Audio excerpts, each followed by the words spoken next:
Pune railway station समोरच्या महात्मा गांधीजींच्या पुतळ्याची विटंबना करण्याचा प्रयत्न, सूरज शुक्ला नामक माथेफिरूला अटक, काँग्रेसकडनं दुग्धाभिषेक। युती संदर्भात कोणीही बोलू नये, बोलण्यापूर्वी आपल्याला विचारावं, राज ठाकरेंचे मनसे पदाधिकाऱ्यांना आदेश। सूचनेमुळे मनसे पदाधिकारीही संभ्रमात।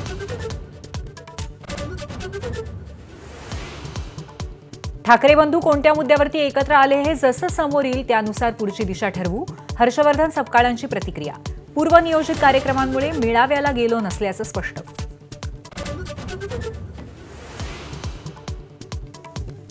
मुख्यमंत्री फडणवीसांनी वर्षा निवासस्थानी बोलवली भाजपच्या मंत्र्यांची बैठक। अधिवेशनातील कामकाज, मंत्र्यांची कामगिरी आणि स्थानिक स्वराज्य संस्थेच्या निवडणुकांबाबत मार्गदर्शन करणार।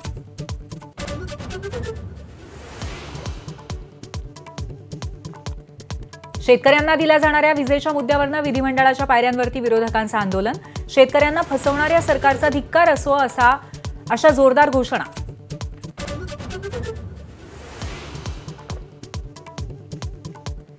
वंचित सोबत काडीमोड झाल्यानंतर एमआयएमनं शोधला नवा गडी। इम्तियाज जलीलांची चंद्रशेखर आझाद यांच्या आझाद समाज पक्षासोबत बैठक। आगामी निवडणुकीमध्ये दलित मुस्लिम मतांची मोट बांधण्याचा प्रयत्न। ठाकरेंच्या शिवसेनेत उरलेले आमदार आणि खासदार आपल्या संपर्कात, गिरीश महाजनांचा मोठा दावा। थोड्याच दिवसात चित्र दिसेल महाजनांचं भाकीत। ठाकरे एकत्र येण्यामुळे हादरलेत, आदित्य ठाकरेंचा निशाणा। आजपासून पावसाळी अधिवेशनाचा दुसरा आठवडा। विरोधक कृषी मंत्री माणिकराव कोकाटे आणि संजय शिरसाटांना घेरण्याच्या तयारीत। अंबादास दानवे विट्स हॉटेल खरेदी प्रकरणाचा मुद्दा मांडणार। अहिल्यानगरमध्ये बनावट शासन निर्णयाद्वारे 7 कोटी रुपयांची फसवणूक। विधानसभा निवडणुकीच्या धामधुमीत सरकारनं काढलेल्या शेकडो जीआरचा घेतला गैरफायदा। राज्यातल्या अनेक भागात तपासाचे आदेश।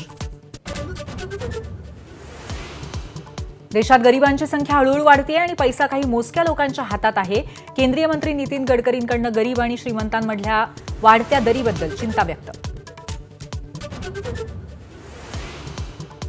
रायगडच्या समुद्र किनाऱ्यावरती दिसलेली संशयास्पद बोट बेपत्ता। बोट पाकिस्तानी असल्याचा संशय। हेलिकॉप्टरच्या सहाय्याने बोटीचा शोध सुरू।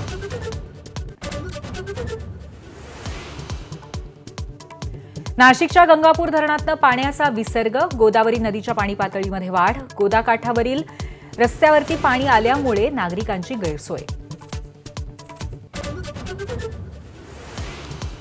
महाराष्ट्रानं जानेवारी ते एप्रिल दरम्यान गमावले 22 वाघ आणि 40 बिबटे।